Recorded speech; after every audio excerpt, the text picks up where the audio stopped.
हमने अक्सर सुना है कि अगर सफल बनना है तो अपने काम में डूब जाइए।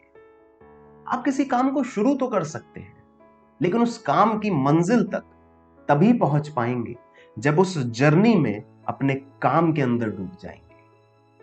आज हम एक ऐसे इंसान के बारे में बात करने वाले हैं जिनका डिटर्मिनेशन, जिनका फोकस, जिनका बिलीफ, जिनका परसिस्टेंस काबिले तारीफ है। हारने का डर तो जैसे मानो था ही नहीं कहीं। जी हां, मैं एक मशहूर डायरेक्टर के आसिफ साहब की बात कर रहा हूं, जिन्होंने हिंदुस्तान की नहीं, इस पूरे दुनिया की महान महान मूवी बना दी, मुगले आजम। आज अगर हम याद करते हैं जेम्स कैमरॉन को, जिन्होंने 10 साल लगाए 3D कैमरे के आविष्कार के लिए। क्यों? क्योंकि उनको एवेटर बनानी थी। अगर हम याद करें रूसो ब्रदर्स को, जिन्होंने एवेंजर्स बनाई, कमाल की मूवीज है, लेकिन इन सब से दशकों पहले बिना रिसोर्सेस के एक इंसान था जिसने मुगले आजम बनाई। कहते हैं कि के आसिफ साहब अपनी 48 साल की जिंदगी में 14 साल सिर्फ मुगले आजम में लगा दिए, और इन्होंने सिर्फ 2 मूवीज बनाई, फूल और मुगले आजम। दोनों ही जबरदस्त हिट। और उस जमाने में जब कोई मूवी 3, 4 या 5 लाख रुपए में बन जाती थी, इस मूवी को बनाने में 1.5 करोड़ रुपए लगे।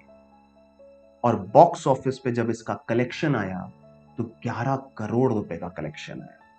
अगर आज के हिसाब से बात करें तो 2,500 करोड़ रुपए का कलेक्शन, किसी ब्लॉकबस्टर मूवी से कई ज्यादा। इस मूवी में एक गाना था जो आज हर किसी प्रेमी के लिए एक एंथम है, प्यार किया तो डरना क्या। इस गाने को जब फिल्माया गया तो इस गाने में जो कीमत लगी है, 10 लाख रुपए कीमत लगी इस गाने को फिल्माने के लिए, जिसमें 2 मूवीज बन जाती है। और 105 बार यह गाना लिखा गया। हर बार के आसिफ साहब कोई ना कोई कमी लगा देते थे कि मजा नहीं आ रहा, वो फील नहीं आ रहा। और जब ये 105 बार लिखा गया, उसके बाद आज भी 60 साल के बाद भी इस गाने में वो दम है। मैं ये सब क्यों बता रहा हूं? क्योंकि वो इंसान अपने काम में कुछ इस तरीके से डूब गए थे कि उन्हें परफेक्शन के अलावा कुछ चाहिए ही नहीं था। प्यार किया तो डरना क्या।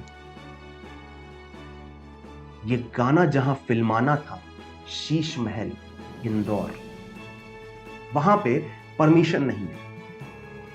के आसिफ साहब ने क्या कहा पता है? नो वरीज, हम खुद का शीश महल बनाए।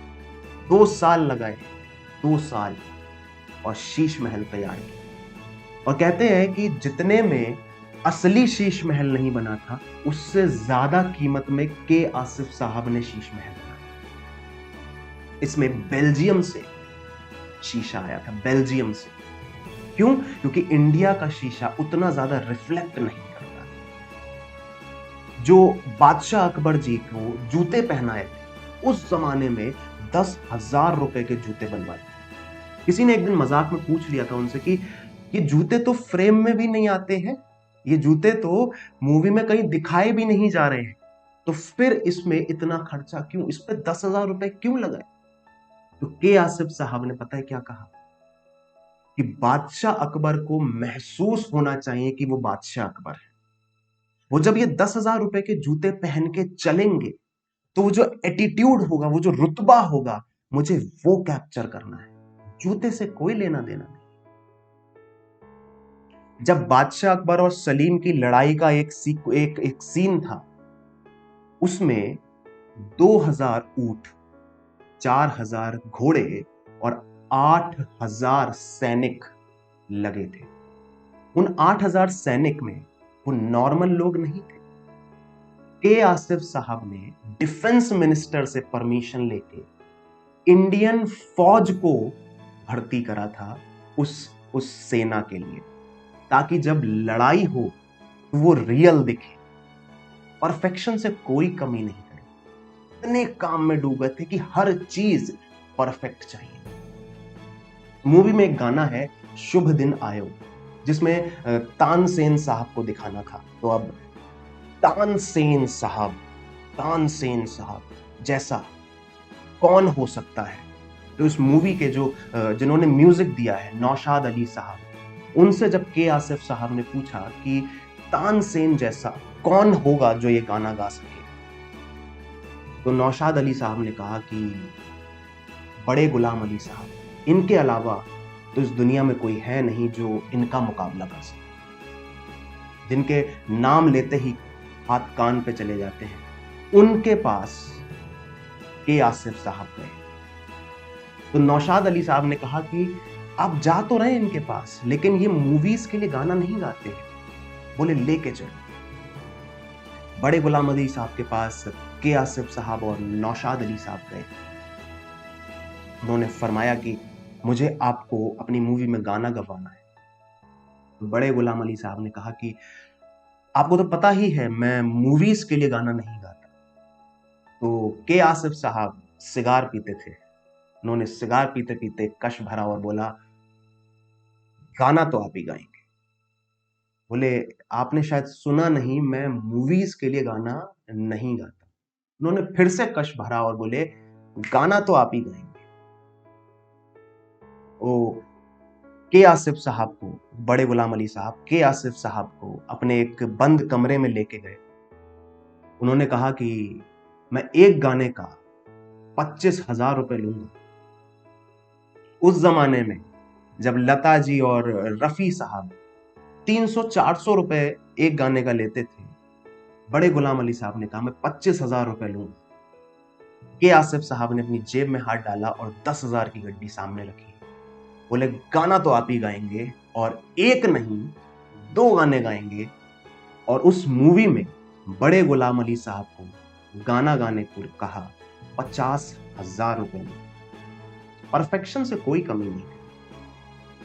काम में इस तरह डूब गए थे कि सब कुछ परफेक्ट चाहिए, कोई डिस्टरबेंस नहीं, कोई भी ऐसी चीज नहीं जिससे काम में कोई खलल आ जाए। अब मुगले आजम आपको पता है एक रोमांटिक मूवी है। वो जो फील होता है वो आना चाहिए।